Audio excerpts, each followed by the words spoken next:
আমায় এই জীবনটা বয়ে নিয়ে বেড়াতে হবে, না চাইলাম। এটাই আমার অভিশাপ, একজন নিরীহ মেয়ের পায়ের তলা থেকে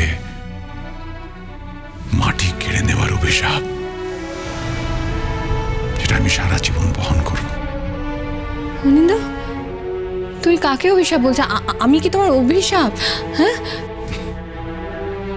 জিজ্ঞেস করুন নিজেকে, উত্তরটা পেয়ে যাবে। অনিন্দ, আমি তোমায় সত্যি কথা বললাম জন। মানুষ সবসময় সত্যি কথা বলতে পারে না, সাহসের অভাবে, অশান্তির ভয়ে। এতদিনে বোধহয় আমি দুটোই জয় করতে পেরেছি, তাই তোমায় সত্যি কথাগুলো বলে ফেললাম। শুধু তোমায় একটাই রিকোয়েস্ট, এই কথাগুলো নিয়ে আর টানা হেঁচড়া করো না। ওরা টানা হেঁচড়া করলে কোনো লাভ হবে না। অনিন্দ, তার মানে কি তোমার আমার দিক থেকে মন উঠে গেছে? আমায় নিরপেক্ষভাবে একটা কথা বলবে জন। কোন স্বামী এটা কি মেনে নেবে? তার স্ত্রী যদি এরকম একটা নিচু ঘটনার সঙ্গে নিজেকে জড়িয়ে ফেলে, কোন সুস্থ মস্তিষ্কের স্বামী এটা মেনে নিতে পারবে? ধরো উল্টোটা হলো, ধরো আমি একটা খারাপ কাজের সঙ্গে নিজেকে জড়িয়ে ফেললাম, তুমি সেটা মেনে নিতে পারবে? পারবে না তুমি। অনিন্দ, অনিন্দ, অনিন্দ, প্লিজ প্লিজ আমাকে তুমি ছেড়ে চলে যেও না। আমার আর কিচ্ছু নেই। আমি তোমায় ছেড়ে যাচ্ছি না। আমি তো তোমায় বললাম আমি যে কমিটেড। তোমায় ছেড়ে যাবার উপায় আমার নেই, যদি না তুমি আমাকে কোনোদিন ছেড়ে চলে যাও। যদি তোমার কখনো মনে হয় যে আমায় ছেড়ে গিয়ে তুমি শান্তিতে থাকতে পারবে, আমাকে একবার মুখ ফুটে বলো। অনিন্দ, আমি তোমায় আটকাবো না, প্লিজ। আমি তোমায় আশ্বাস দিলাম। এত কিছুর পরে তুমি আজকে আমাকে এই কথা বলছো? এটা যে আমার কর্তব্য,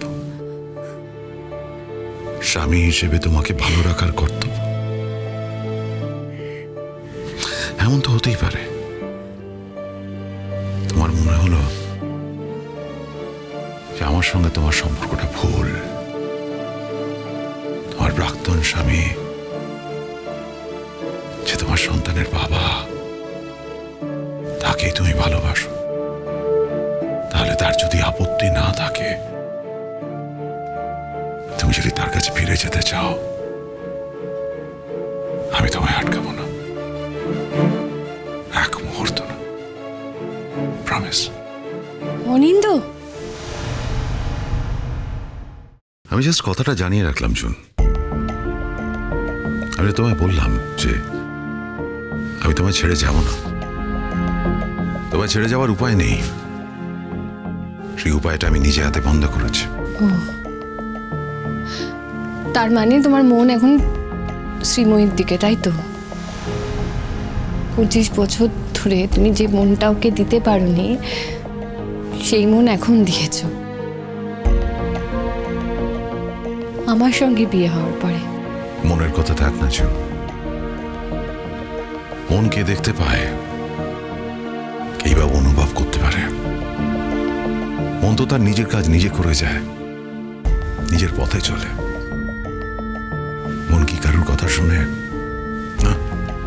ধরো আমি আজকে বললাম যে শ্রীময়ের প্রতি আমার মন থাকবে না, আমি যে সত্যি কথা বলছি তার কি প্রমাণ আছে?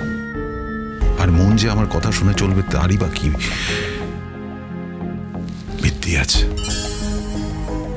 শুধু একটা কথা বলি শোন, স্ত্রী হিসেবে তোমার যা যা অধিকার সব থাকবে, কেউ তাতে হস্তক্ষেপ করবে না। এই কথাগুলো বললাম, বলো আর কি বলতে হবে? এর বেশি কিছু আমি বলতে পারবো না। I am sorry. June please, এই কান্নাকাটিগুলো বন্ধ করো। আমার খুব বিরক্ত লাগে জুন, বড্ড মেকি মনে হয়। আগের মতো নিজেকে আমার আবার ইন্সপিরেশন করে তুলতে পারো, সেই চেষ্টা করে দেখো। তা না হলে আমাদের এই সংসারটাকে মিথ্যে সংসার ছাড়া আর কিচ্ছু বলতে পারবো না আমি।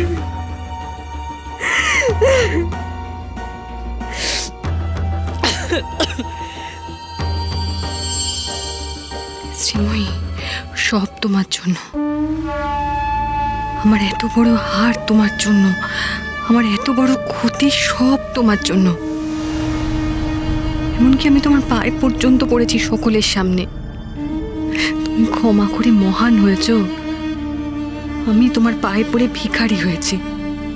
তুমি আমাকে বারবার বলেছো তুমি ভিক্ষুককে ভিক্ষে দিচ্ছ। একটা কথা জেনে রেখো শ্রীময়ী, দিন বদলায়, দিন কারো একরকম থাকে না। তোমারও দিন বদলাবে, আর তার সঙ্গে পাল্লা দিয়ে আমারও।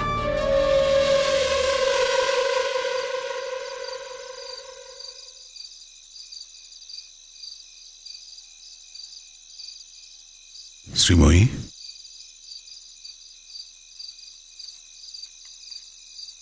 কি ব্যাপার এখানে? তোমার সঙ্গে আমার একটু কথা ছিল। আমার সাথে? আমার সাথে তোমার কোনো কথা নেই।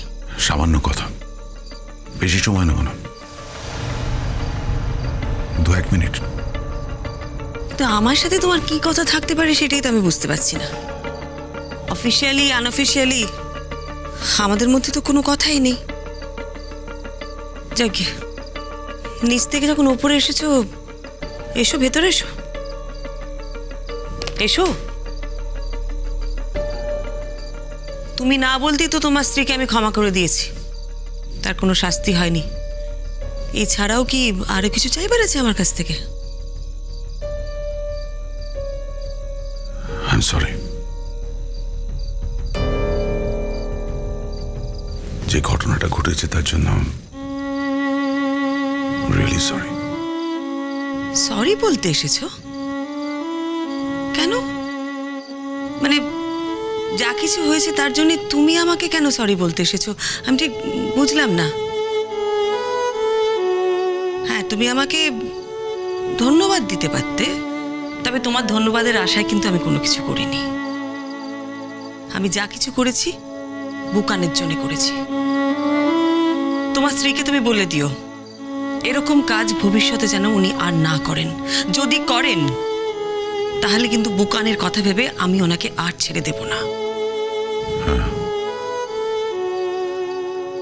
আমি তোমায় সরি বলতে এসেছি, থ্যাংক ইউ বলতে আসিনি।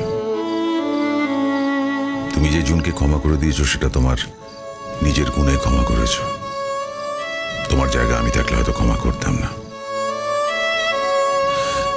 দেখো শ্রীময়ী, আমি তোমার ঠিক না ভুল সেটা নিয়ে কোনো কথা বলতে আসিনি। তোমাকে যে হিউমিলিয়েশনের মধ্যে যেতে হয়েছে সেটা আমার মনে হয়েছে অন্যায়। জুন যা করেছে আমার কথা না শুনে করেছে, নিজের ইচ্ছে করেছে, তাই আমি রিয়েলি সরি। তুমি সরি মানে? তোমার বউয়ের হয়ে তুমি সরি বলতে এসেছো? তোমার বউ অন্যায় করেছে সেই জন্য তুমি সরি বলতে এসেছো? শুধু জুনের জন্য নয়, এবাড়ির আরো অনেকে তোমার এগেনস্টে কথা বলেছে, তোমায় হিউমিলিয়েট করেছে। আমিও তাদের মধ্যে ছিলাম, তাই সবার হয়ে আমি সরি বলতে এসেছি। ডিঙ্কা, বাবা। হ্যাঁ মা, বলো। এই যে ডিঙ্কা, দেখ তোর পাপা এসছে আমাকে সরি বলতে। আমার এত বড় একটা অসম্মান হয়েছে, জুন আমার এত বড় একটা ক্ষতি করার চেষ্টা করেছে, সেই জন্য উনি এসছেন। কি হয়েছে বৌমা? কি ব্যাপার, তুমি এখানে? বাবা, এই যে জুন আমার এত বড় একটা ক্ষতি করার চেষ্টা করেছিল না, সেই জন্য আপনার ছেলে ওপরে এসছে আমাকে সরি বলতে। হাততালি দিন বাবা, অভিবাদন জানান। আপনার ছেলে এত বড় একটা মহৎ কাজ করতে এসছে, তাই না? তুমি এখানে এসছো কেন? ওপর আসতে কে বলেছে? কেউ না, আমি জাস্ট শ্রীময়ীকে সরি বলতে এসেছি। তোমার শৌখিন সরির কোনো প্রয়োজন নেই পাপা। মা, তোমার একটা কথা বলছি। তোমায় বলেছিলাম যে সব সমস্যা মিটে গেলে আমরা বাড়ি ছেড়ে চলে যাব। আর যদি তুমি যেতে না চাও আমি কিন্তু বাড়ি ছাড়বো। আমি তো যেতে আপত্তি করিনি ডিঙ্কা, আমি তো যেতেই চাই। চল না, কোথায় যাবি চল। তোর দাদু আমাকে এই বাড়িটা লিখে দিতে পারেন, তা বলে তো এই বাড়িটাকে আমি নিজের বাড়ি মনে করি না। একটা বাড়ি ভাড়া কর না, আমরা চলে যাই। আমি সত্যি এখানে আর থাকতে চাই না। বৌমা দেখো, বাড়ি তোমার, এই বাড়ি আমি তোমাকে লিখে দিয়েছি, তুমি এই বাড়ি ছেড়ে কোথায় যাবে মা? বাবা, যেতে যদি হয় তাহলে আমি যাব। তুমি তোমার বৌমাকে বাড়ি ছেড়ে যেতে মানা করো।